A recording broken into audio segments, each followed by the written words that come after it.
lot of discussions have taken place over yesterday also regarding a panel discussion regarding corporate social responsibility.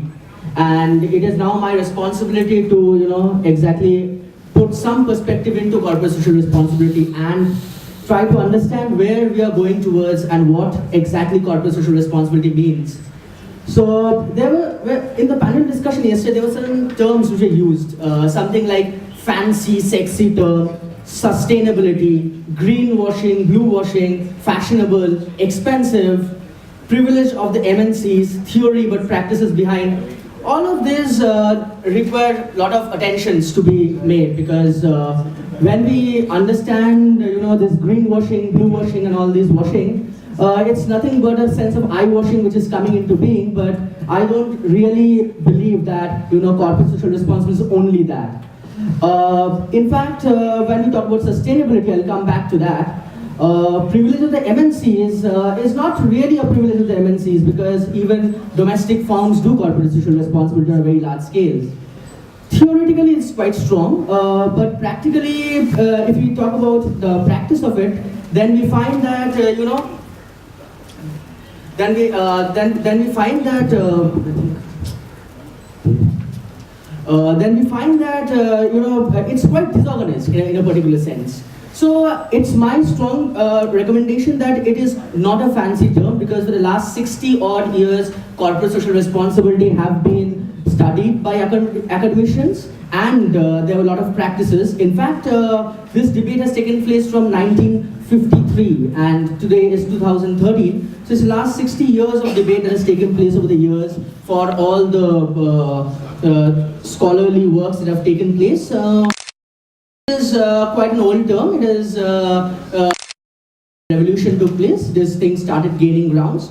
But epistemologically, it's quite a new term, because when all these big agreements like FTA, NAFTA, and then you have World Bank, you have United Nations coming in.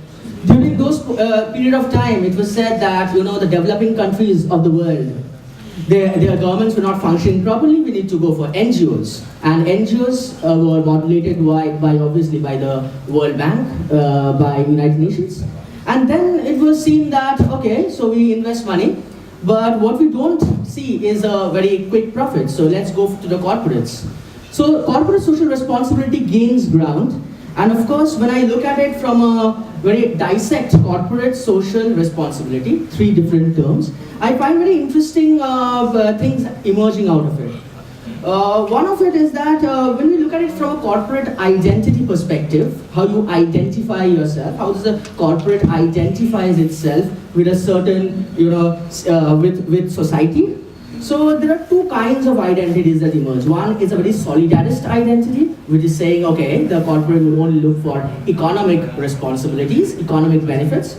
Or there is, at the other end, is like a very pluralist identity saying that, okay, the corporate looks for economic benefit, but yes, of course, they also have their social obligations to do. It's something like, on one hand, you have the missionaries of capitalism, on the other hand, you have a savior for society kind of a situation. Corporate social responsibility, in my opinion, falls somewhere in between.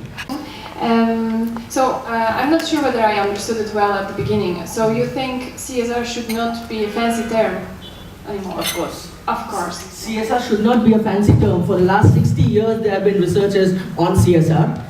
Why you think actually the fancy term is also interesting to understand. It's because, the practice of CSR is not organized. As a result of which you think it's very fancy to understand, but when you theoretically understand CSRs in depth and how actually practitioners can do it, yesterday you were present in a panel discussion, if you were, there was a difference in theory and practice and what is happening. So this is the same thing that is taking place over here also. The difference between the theory and the practice. So it is not a fancy term if you see the true sense of CSR. But of course it's been made fancy. You can see the execution of it made fancy. Reason being that it's not been organized in that sense. It's not been the way it is supposed to be. It's not been functioning as it is. So that is why it looks as fancy, but it's not.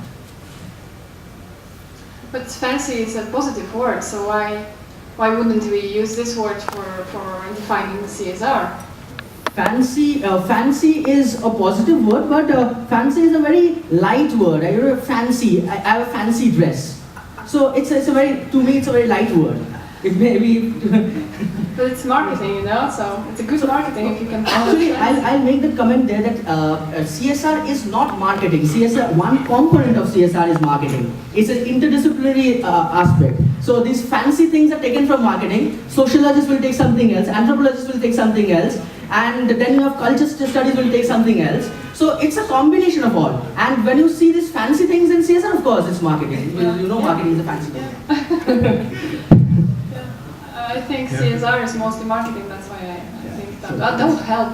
I think if it helps for the companies and for people to think that CSR is something good, why wouldn't we call it with positive words? That's what I think. That is what I was saying in my findings, where I said, you know, it should be integrated with the line of business.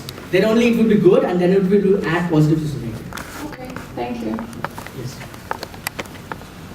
Hi, thank you. I'm just wondering, I'm curious, how did Archie Carroll develop that model? Did you speak to him about it, how he went about it? Yes. I spoke to Professor Archie Carroll last June, I believe, in the University of Georgia. So he was of the opinion that this particular model was built on the literature review and his practical findings with talking with the managers. But later on what happened was, this was made in 1991, but in 1995, his student, Kenneth, who is now in the University of Ohio, he developed a particular scale and he tested this particular model to the managers. And what he found was, surprisingly, whatever Archie Carroll had said in his model came true. So this is how his model is validated. But then later on, there were a lot of challenges to this model. People from South Africa and other countries said it's not working. So he couldn't generalize this model. And in fact, I would also say that this model needs a lot of testing to be done before we can generalize something. Somebody asked me yesterday whether you can generalize this model, but it's difficult to generalize this model in different contexts, because social, the very word social, differs from country to country. Customs differ from country to country. So how can you generalize a particular term called corporate social responsibility?